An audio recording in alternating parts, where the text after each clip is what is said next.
একটি গৌণ বিষয়কে আসল বিষয়ের সাথে করে দেওয়া। এই আসল বিষয় আর গৌণ বিষয় কি? এখানে আসল বা মূল বিষয় বলতে বোঝানো হচ্ছে যে শরীয়তে কোন এক বিষয়ের দলিল প্রমাণ স্পষ্ট, ওটাকে বলা হচ্ছে আসল। দলিল প্রমাণ স্পষ্ট, ধরে নেন মদ খাওয়া, মদ পান করা হালাল না হারাম? হারাম। এটা শরীয়তের একটা স্পষ্ট দলিল দ্বারা প্রমাণিত। আল্লাহ বলছেন ইন্নামাল খামরু ওয়াল মাইসিরু ওয়াল আনসাবু ওয়াল আজলামু রিজসুম মিন আমালিশ শায়তান ফাজতানিবু। অবশ্যই মদ, জুয়া, লটারি এবং মূর্তি, এমনকি ভাগ্য নির্ণয়কারী তীর, এ সকল কিছুই হচ্ছে অপবিত্র শয়তানের কাজ। ফাজতানিবুহু, তাই তোমরা এ থেকে দূরে থাকো। সূরা মায়দা 90 নম্বর আয়াত। তাহলে খামার বা মদ পান করা এটা কি? হারাম। এটা কি দ্বারা সাব্যস্ত? কোরআনের দলিল বা নাস। এটাকে বলা হয় ওই পরিভাষায়, উসুলে ফিকহের পরিভাষায় দলিল দ্বারা প্রমাণিত কিংবা নাস দ্বারা প্রমাণিত যে মদ পান করা হচ্ছে হারাম। এটাকে বলা হচ্ছে এই কিয়াসের পরিভাষায় আসল বা মূল জিনিস। আর এমন এক বিষয় যে বিষয়ে দলিল নাই, ওটাকে বলা হচ্ছে ফারা বা গৌণ বিষয়। এরকমই একটা শরঈ বিষয় যে সম্পর্কে স্পষ্ট কোনো দলিল নেই। যেমন মদ পান করা হারাম, এটা প্রমাণিত হলো, কিন্তু আঙ্গুরের রস পান করা হালাল না হারাম? এটা প্রমাণিত দলিল দ্বারা সাব্যস্ত নয়। যতক্ষণ পর্যন্ত আপনি কি না পাবেন এই বিষয়ে কিয়াস না করবেন। ধরে নেন আমাদের দেশে খেজুরের তারি এবং তালের তারি রস হয় না, এটা হালাল না হারাম? এটা তখন আপনি হালাল ও হারাম বলবেন যখন স্পষ্ট কোন দলিল থাকবে। কিন্তু তালের রস বা খেজুরের রসের সম্পর্কে কোরআনে বা হাদিসে কিছু বর্ণিত হয়েছে কি? তাহলে এটাকেই বলা হচ্ছে ফারা বা গৌণ বিষয়। আর আসল হচ্ছে মদের বিষয়, যেটা আল্লাহ তাআলা কোরআনে বর্ণনা করেছেন। ওইরকমই একটা জিনিস আমাদের সমাজে ধরেন এই যুগে আরো কোন গাছের রস পাওয়া যাচ্ছে, এখন ওইটা হালাল কি হারাম এই জিনিসটা বুঝার জন্য এটাকে বলা হচ্ছে ফারা বা গৌণ বিষয়, যার সম্পর্কে কোরআন এবং সুন্নতে কোনো দলিল নেই। এখন এই গৌণ বিষয়টাকে আসল বিষয়ের সাথে যুক্ত করে দিল। কি কারণে? দুটি বিধানের বা দুটি বিষয়ের ইল্লত কারণ এক হওয়ার কারণে। মদটা কেন হারাম?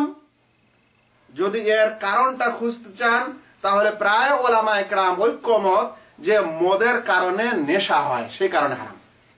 কি কারণে হারাম? মদ পান করলে নেশা আছে, সেই কারণে হারাম।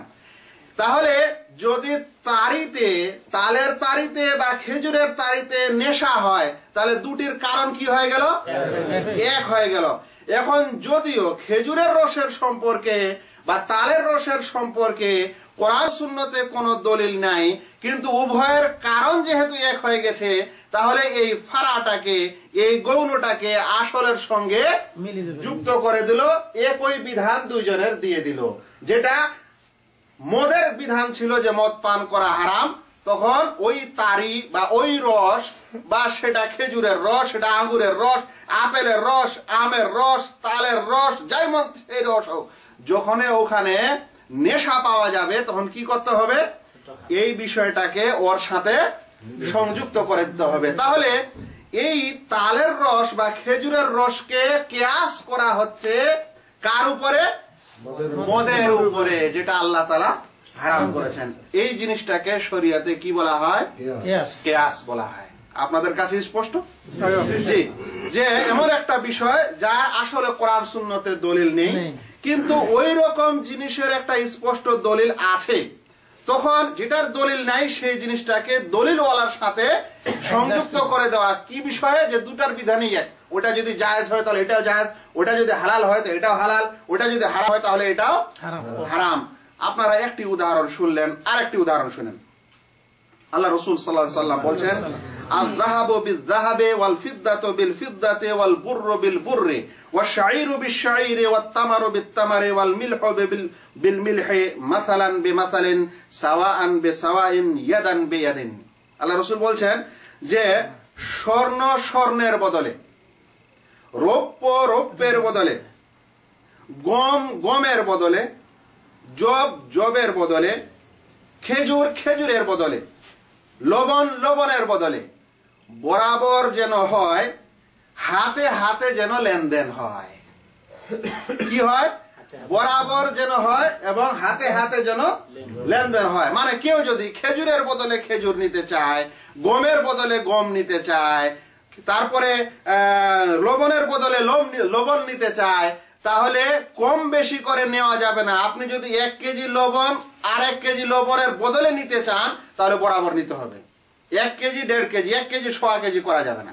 যেমন এটা শর্ত, তেমন আল্লাহ রসুল বলছেন যে ইয়াদান বেয়াদিন, একই মজলিসে হতে হবে। 1 কেজি লবণ কারো কাছ থেকে নিয়ে যাবেন লবণের বদলে, আর বলবেন যে আমি আপনাকে 1 কেজি লবণ পরে দিব, আমাকে আজকে 1 কেজি লবণ দেন, এরকম হয় না। এটা পুরাপুরি ওই মজলিসেই এই লেনদেনটা নিতে হবে, দেরি করা যাবে না, অর্থাৎ ধার নেওয়া যাবে না।